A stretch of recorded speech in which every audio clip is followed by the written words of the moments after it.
It's the Nerdy Sports Fan here, and we're talking NFL Draft. We're getting into the NFC West, and we're using the DraftNetwork.com's Draft Simulator against its predictive board. Going one team at a time, and this one, we're focusing on the Seattle Seahawks.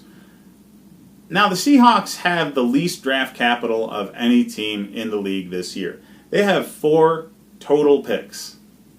4. Yeah. It's kind of terrible for people that really enjoy the draft, but this team doesn't have a lot of holes. They did really, really, really well rebuilding this team last year. They still had Russell Wilson. They re-identified as a run-first team extremely effectively. And the defense figuring it out in Pete Carroll's system. And if they just had a couple of more talented pieces added to that defense, I think they can be quite tough.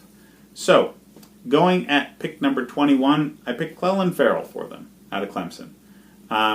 There are going to be defensive edge rushers in the high 20s, low 20s, that will be available. Ferrell, Brian Burns, that kind of guy is going to be available because the top of the draft is so loaded with fantastic defensive front talent. So I picked Ferrell because he fell to me in this simulation. Burns is a likely pick as well here. But either way, an edge rusher at this position with the talent that's going to be available there is a no-brainer. Okay?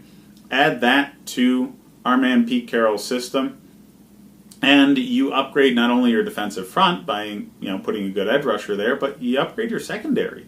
Okay? Getting more pressure on the quarterback makes the secondary's job a lot easier. So it's very much a very good trickle down for the defense by increasing your pass rush. Now, at pick number 84, I went with Isaiah Johnson, corner out of Houston. This is a big-bodied corner that has some speed and flexibility in his hips. And that's something they've been missing since, Sherman went cross town to, cross division, I should say, to the San Francisco 49ers. Having a physical corner with some size that can, move really well is needed in this system, and they've been lacking since Sherman left. Defensive secondary needs to be addressed because they've lost a lot in the past few years. Legion of Boom doesn't exist anymore. It's gone, okay? So getting talent in that defensive secondary will help quite a bit, and Isaiah Johnson is going to be perfect for that role. I don't expect players like Rock Ya-Sin or really any other corner that you can name for top 30 talent to be available. They're all just going to be scooped up. You're down at pick 84 here. So you got to do what you can. And Isaiah Johnson fits that role for that team really well, and he's expected to be available in that range. We're really only talking top 100 picks here because they're the only ones that are of enough value that you can say are likely going to start.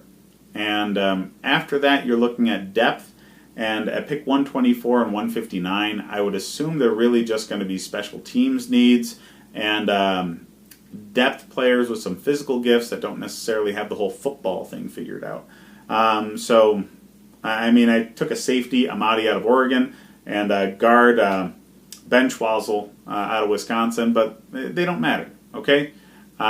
This team did the heavy lifting last year when they reinvested in the running game and did extremely well with that. They're doing better on defense, but the draft isn't the big news for them, okay? Lock up Russell Wilson in his extension, get that conversation shut down now, and that'll probably be the biggest benefit for this team in the offseason. Your first-round draft pick is going to be an immediate help in Clelin Ferrell. Everybody else after that, it's a crapshoot. But a talented edge rusher can do a lot of things for a defense, and that's what you need to focus on.